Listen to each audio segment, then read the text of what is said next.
the meetings. Joining me now, Democratic Congressman Mike Quigley of Illinois. He is a member of the House Intel Committee who interviewed Carter Page behind closed doors on Thursday. Congressman, just a few minutes ago, Carter Page emailed my colleague Ken Delaney and that this meeting was not an actual meeting, but a quote, just a quick hello and greeting. It was just in passing. Look, I know you cannot share what happens during your hearings, but your reaction to Carter Page's latest explanation.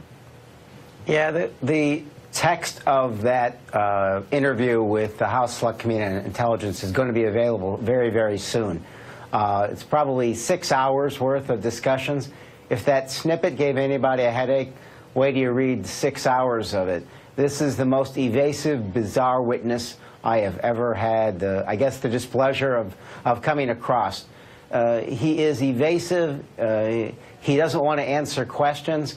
And he does so in dribs and drabs. As he said in that little snippet, you know, more is coming out, more is leaking. The fact is, it is a common trend of Trump associates. There's 7 that we're aware of that have had communications with the Russians, most of them prior to the election. That begins with a denial and then sort of a face with reality, acknowledging to the very minimal extent they possibly can, yes, there was communication. It's part of the problem with the investigation. This is going to take time. We're going to have others come forward, probably dozens of more witnesses to get the full truth of what actually took place. And I'm curious, Congressman, in your experience as a member of this committee, as you listen to people, what is the rationale for behaving so evasively? Is it that someone's trying to protect themselves? Someone is trying to protect the bigger picture? Someone has been told to behave this way? I mean, can you categorize that at all? Why someone would be this evasive? I guess if I had to guess at this point in time, it would be the fact that they're just protecting themselves. It is, you know, I was a criminal defense attorney for 10 years. There's a reason people take the Fifth. They don't want to self-incriminate. And I get that, and they have that absolute right. But you get this in the public, and you get this in the terms of the testimony that we have been witness to, is there are very few people who want to acknowledge any involvement with this. Well, the fact that Jeff Sessions never mentioned George Papadopoulos trying to arrange a meeting between Trump and Putin when asked in testimony whether any Trump campaign folks had contacts with Russian. How big a problem is this, and how soon before he heads back to Capitol Hill potentially to testify again? Well, I think that Mr. Sessions should have a seat before the House Select Committee on Intelligence.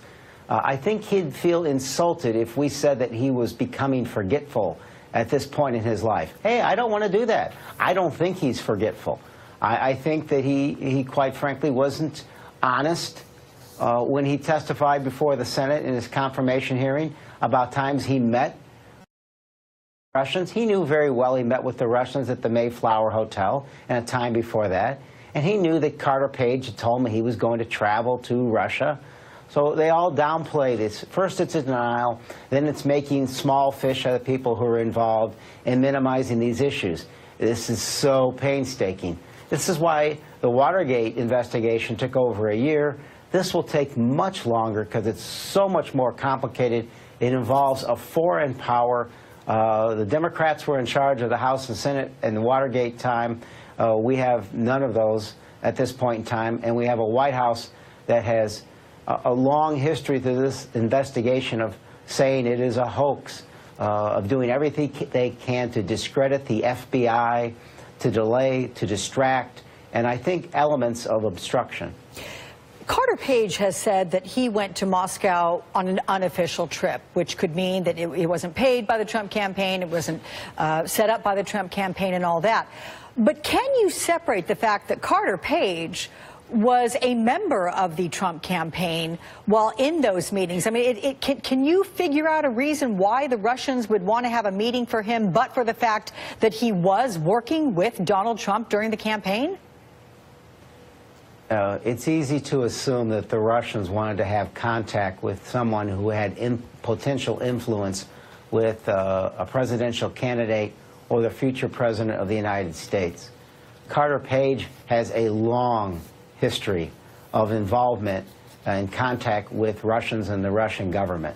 And for him to say what he's said so far is just evidence of the fact that he's willing to admit certain things but certainly not the whole truth. Democratic Congressman Mike Quigley of Illinois. Sir, thank you very much for your time and insights. Anytime. Thanks so much. Thank you. New reality.